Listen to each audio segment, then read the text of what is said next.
বাঁকুড়ার শুশুনিয়া থেকে বাঁকুড়ার এত্তেশ্বর শিব মন্দিরের দূরত্ব ৩৫ কিলোমিটার। এবার ভাবুন তো এই পুরো রাস্তাটা যদি দণ্ডি কেটে কেটে আসতে হয় আপনাকে, তাহলে কেমন লাগবে।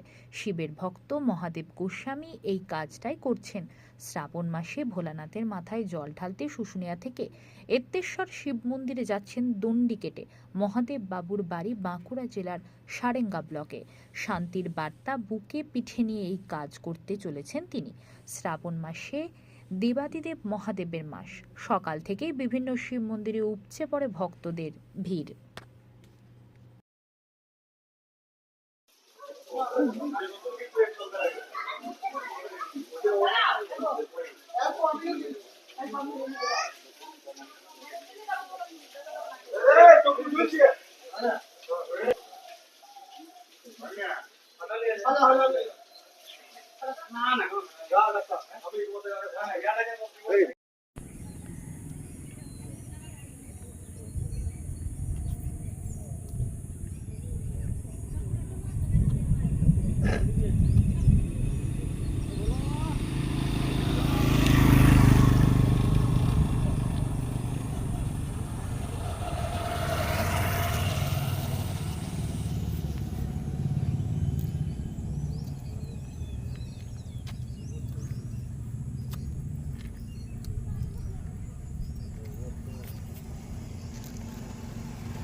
এত্তেশ্বর।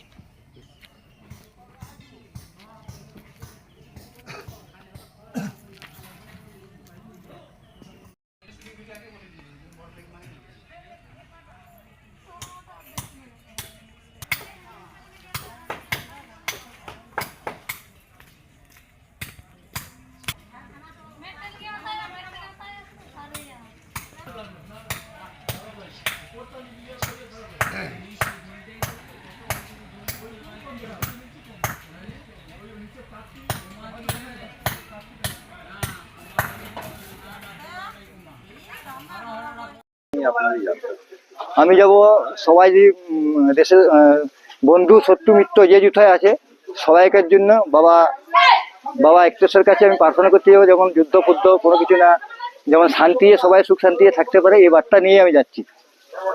কিভাবে যাবেন? আমি দণ্ডি কেটে কেটে যাব, যেমন বর্ধমানের দ্বীপ ভাই যেমন যাচ্ছে আদিযোগী, সেরকম ভাবে আমি যাব। কত দূর যাবেন? প্রায় ৩৫ কিলোমিটার। কোথা থেকে যাত্রা শুরু করছেন? যাত্রা আমি শুরু করব এই শুশুনিয়া থেকেই। কষ্টকর একটা ব্যাপার। হ্যাঁ, কষ্টকর ব্যাপার হলো আমাকে করতে হবে। আমার মন চেয়েছে যে দেশের জন্য আমি কিছু করি বা ঠাকুরের কাছে প্রার্থনা করি, তাছাড়া তো অন্য কোনো আমার উপায় নেই। আমি পয়সা করি নেই যে সাহায্য করতে পারবো, খালি একটু মানে ঠাকুরের কাছে আমি প্রার্থনায় কেবল আমি করতে পারি, সেই উদ্দেশ্য নিয়ে আমি বেরিয়েছি। এখানে কি ছেড়ে করে? হ্যাঁ, এখানে এখানে সামান্য কাজ তুমি করে বেরিয়ে পড়বো। জল কিভাবে ঢালবেন? জল আমি এখান থেকে প্রণাম সভা খেতে যাব, লাস্টের দিন এখানে দ্বারকেশ্বর যবে লাস্ট পৌঁছাবো, মানে এক্তেশ্বর মন্দিরে আগে দ্বারকেশ্বর নদীতে জল নেবো, জল নিয়ে বাবার মাথায় ঢালবো। ওইটাই। কবে পৌঁছাবেন বলে মনে হচ্ছে? আমার তো মনে হচ্ছে মোটামুটি